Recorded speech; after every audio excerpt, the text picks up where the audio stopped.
Kahit pa mag-take ka ng napakaraming hormones para maging feminine yung voice mo, pati yung katawan mo, you will always be a man. Kaya don't expect to get the same treatment as woman kasi hindi ka naman babae.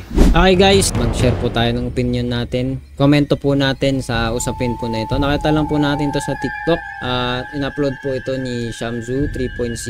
I don't know if this is his official TikTok account. Ngayon pa man, tuloy na po natin ito. Hindi na natin pagtatagalin ito. Kung hindi ka pa nakasubscribe, hit the subscribe button and notification bell para updated ka palagi sa mga videos natin na parating. Let's go!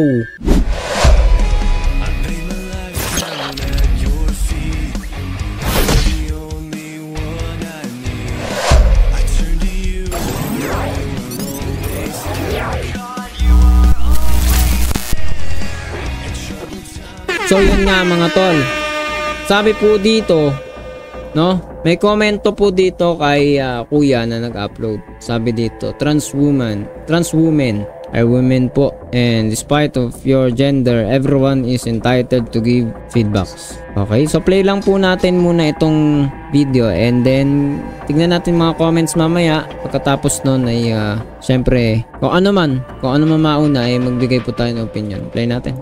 Maraming magagalit dito pero I disagree sa sinabi mo. Trans women are not women because you are born biologically to be a male. And kahit pa putulin mo yung ari mo, kahit pa mag-take ka ng napakaraming hormones para maging feminine yung voice mo, pati yung katawan mo, you will always be a man. Kaya don't expect to get the same treatment as woman kasi hindi ka naman babae. Nagpapanggap ka lang na babae, niloloko mo lang yung sarili mo, niloloko mo lang yung mga tao sa paligid mo. Maraming magagalit dito pero okay guys, mulit na yung video. 37 seconds lang siya pero I think malaman naman po yung sinasabi niya. Sabi niya dito na maraming magagalit dito, no? Siguro dito sa sasabihin niya, trans women are not women because you are born biologically to be a male. And kahit pa putulin, okay, sinabi niya, 'di ba? Litin natin. You are born, disagree sa sinabi mo. Trans women are not women because you are born. Okay, no, sabi niya, maraming magagalit dito sa sinabi nitong nagkomento, no, naggumawa ng comment sa kanya na trans women are women. Okay? Dahil biologically to be a male. Biologically ang lalaki at ang mga trans women na tinatawag nila, 'di ba? Sila naman din naman 'yun, 'di ba? Galing din sa kanila. Ay sinasabi po na hindi lang naman si kuya, no, talagang kahit siyensya, kahit sino man sa atin, alam 'yun yung totoo. Na kapag ka sinabing trans woman, ito po yung mga lalaki na gaya po nung sinabi niya na nagpaputol ng ari, uminom ng hormones at kung ano pa pong ginawa nila para sila ay sa panlabas makita, masumpungan sila ng mga tao na babae. Pero ito nga po yung discussion nila, no? Trans women are women. So, tama po yung sinabi ni kuya dito, no, na sinasabi, sabi niya ay kahit ano mang gawin mo, putulin mo man ari mo, uminom pang hormones, o ano mang gawin mo sa katawan mo para maging feminine ka, lalaki ka pa rin, diba? Sabi nga, may mga kahit siyensya, suportado po. Yan sinasabi po niya ni kuya. Babasahin po natin yung ilan sa komento dito, no? Yan, zoom out lang natin. Sabi dito, and now you're coming after trans women. Siguro po kasi may mga controversial topic na rin po ito. Ngayon lang po ako napadpad dito kay Shamzu. Hindi ko po siya kilala talaga. Ngayon pa man, yun kasi yung comment sa kanya, no? And now you're coming after trans women. Siguro, ito naman, ikaw, trans women naman binabanata mo. Siguro, hindi natin alam siya personally and ayoko siyang suportahan personally ano mga pananaw niya. Hindi ko alam religion niya, hindi ko alam kung anong klase siyang tao. Pero dito lang po tayo, stick lang tayo dito. At least for this video na ito ay wala po akong makitang mali sa sinasabi po niya regarding po dito sa komento sa kanya, no? Yan po yun, no? Ayan, trip na po yung ibang reply dito. Correct, wag natin hayaan maka-penetrate ang western ideologies dito. Okay? Marami po nagsasabi kasi niyan, di ba? Yung mga kamangmangan po kasi ng ibang mga bansa ay marami po talaga nanggagaling po sa iba. Although kahit may mga maling pananaw rin naman talaga kahit sa bansa po natin, marami po kasi nanggaling po sa labas, no? Mga kinukuha ng mga tradisyon, 'di ba? Hindi ka naman in-check, nagta-Chinese New Year ka, 'di ba? Katulad po niyan, mga halimbawa po yan, no? Papaputokan, di ka naman in-check. Pero dahil nga kinukuha, ina-adapt po yan dito sa bansa natin, yan po yung nagiging kalakaran. Kaya po, may dating po yung sinasabi po dito nitong isang komento dito, no? Sabi dito, wag nating hayaan na makapenetrate ang Western ideologies dito. Hindi lang naman Western, no? Pati Eastern, ba? Alam ko, is yung China. Marami, iba-ibang kultura, iba-ibang tradisyon na adapt po yan. At ito nga, ideologies yung pinag-uusapan. So, sabi niya siguro yung patungkol dyan sa mga ganyan. Usaping trans women, trans man, whatever it is, no? Basta patungkol po yan dyan sa sinasabi pong iyan. Yan po yan. Sabi dito, isang tanong lang dyan, quiz. What is woman? Di nila masasagot yan. So, ito, medyo confident po ito sa komento po niya. So, isa po yan sa mga ginagamit po ng mga party po sa LGBT. Kung saan nagkakaroon po ng mga debate, diskusyon patungkol po dito sa usapin po na ito. Nakala nila wala na pong sagot dito pero akala lang po nila yon, no? Akala nila pang debunk na pang sagot na pang tanong na yan na pang endgame. Hindi po, no? Akala lang po nila yon.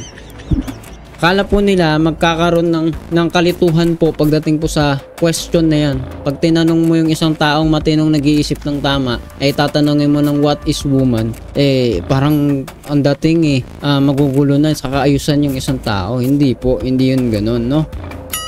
Dahil mayroon pong paliwanag po ang lahat yan. Sabi niyan ay woman are born with, ayan na po, no? Medyo hindi na po formal kapag binanggit po natin yung word. So ayan, totoo po yan, no? Yung ari ng babae, alam mo naman iba yung ari ng lalaki sa babae. Pinanganak ka ng ganon ka. Kahit ipabago mo yon, yung purpose ng pagkatao mo, yung reproduction na sinasabi, scientifically, never ever, no? May binanggit pa nga dito yung isang komento, no? XX chromosomes. May mga ganyan na hindi mag-i-exist, no? Sa isang lalaki.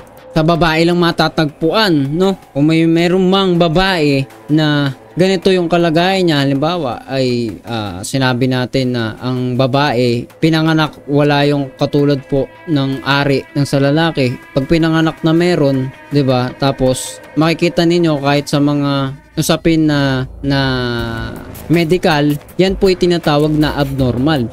So babae pa rin siya na may abnormal na kalagayan.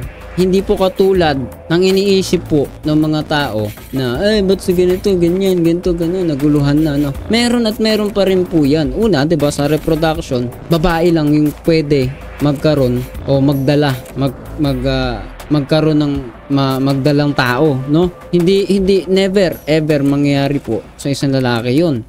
Palipasin mo man ng dekada o anumang panahon, gawan man ang paraan niya ng siyensya o ano pa man, ilagay yung mattress ng babae sa lalaki, hindi ka pa rin lalaki. Hindi ka pa rin babae, vice versa, no? Ano man gawin mo. Diba? May mga kilala nga po na mga personalidad, laging trans man naman, diba? Kahit uminom ka ng anumang mga pills, tumubo yung bigote sa'yo, tanggalin yung dibdib mo, diba? Lalaki ka pa rin, babae ka pa rin.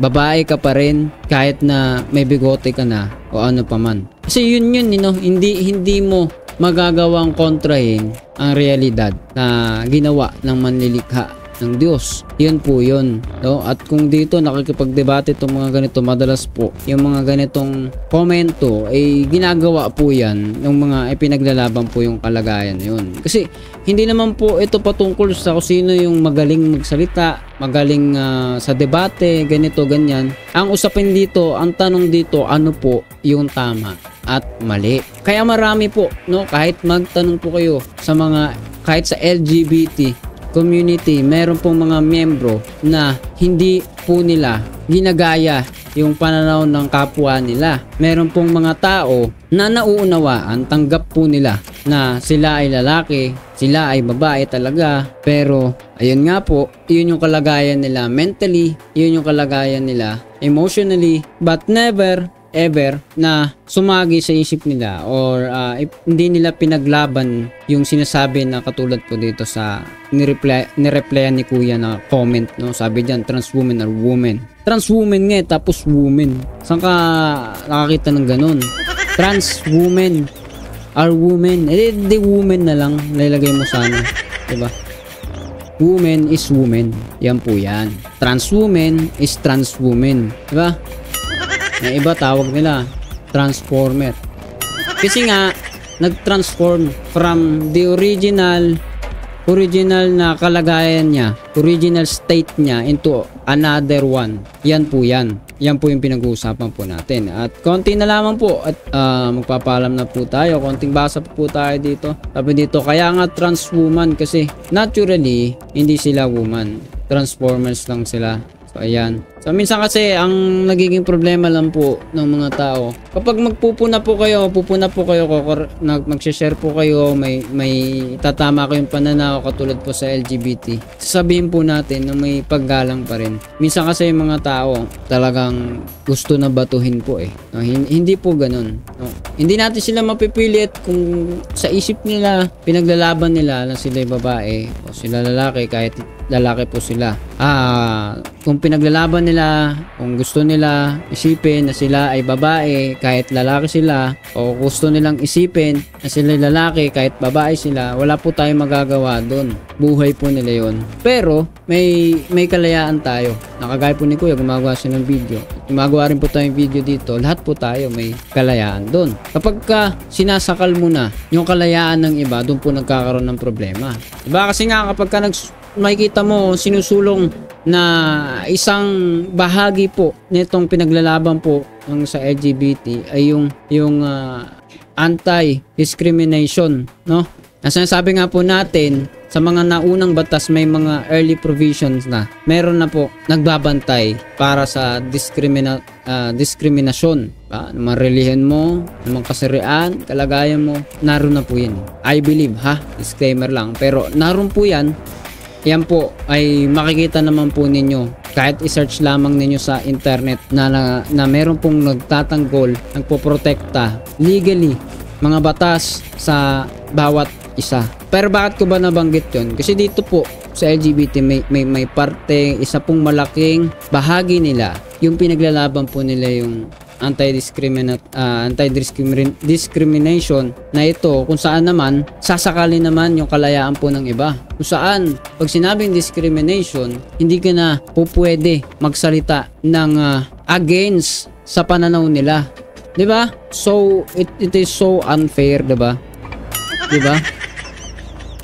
Hindi po patas, hindi po fair enough na sabihin mo na dahil hindi akma sa pananaw mo, hindi mo gusto, ay patawan ng multa. Diba pinag-anuhan yan?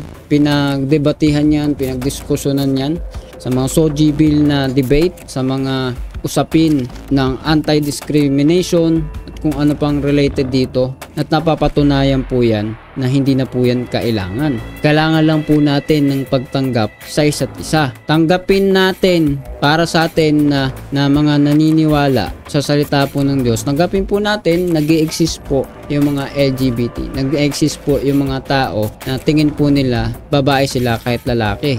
May mga tao po talaga, wala po tayong magagawa. Hindi po natin pwedeng burahin sila. Masama po yun.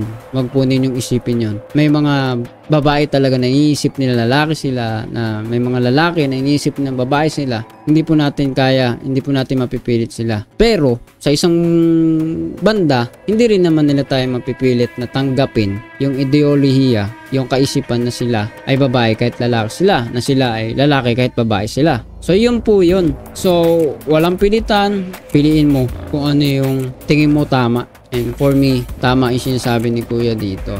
Ngayon guys, anong masasabi mo sa usapin na ito? Comment down below. Pag-usapan po natin yan sa comment section. Kung di ka pa nakasubscribe, please hit the subscribe button and notification bell para updated ka palagi sa mga videos po natin na parating. So yun na nga, see ya ulit sa susunod na video.